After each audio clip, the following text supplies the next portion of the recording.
Now, I cannot imagine what it feels like to get a phone call saying, hey, you're directing a Star Wars movie.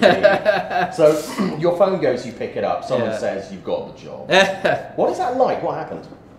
It was so I mean, it was very unexpected. It came out of the blue. It really is like, if you're a Star Wars fan and you're hearing me say this, if you just imagine that Kathy Kennedy sat you down and said, would you be interested in this? And your reaction, that was basically my reaction. I just kind of went numb. And then I asked if I could think about it. because I care so much about Star Wars, I wanted to take a breath and I wanted to really think, okay, is this something I'm going to be able to come in and really do? Can I do this? And you know, I realized as I gave it some thought, it wasn't even really thought. I realized, you know, in my heart, I was like, well, I don't think anything could possibly make me happier than this being my life for the next few years. So I jumped in. Out of the cast, who revealed themselves to be the biggest Star Wars nerd? Well, everybody's saying you.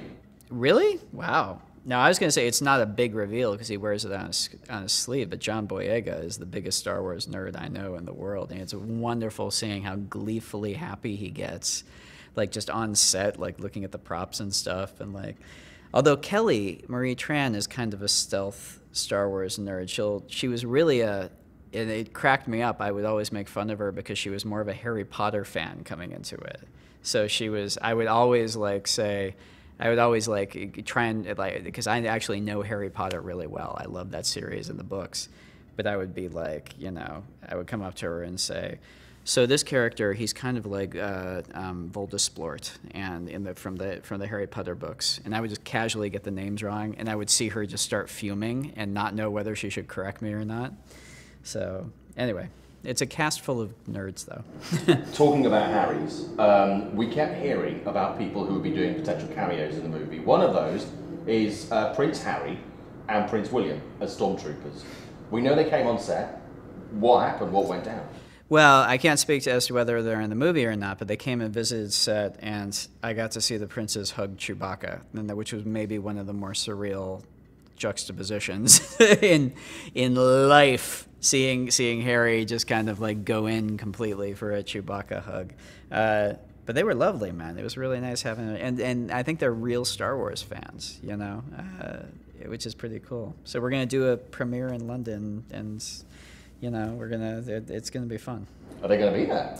I don't know. I hope so. That would be lovely if they were there. I was going to say, I hope you take a picture of that. There must there be a picture on your phone somewhere. Selfie, yeah. You've got a whole new trilogy of Star Wars movies to make. Is one of those going to be a Porg standalone?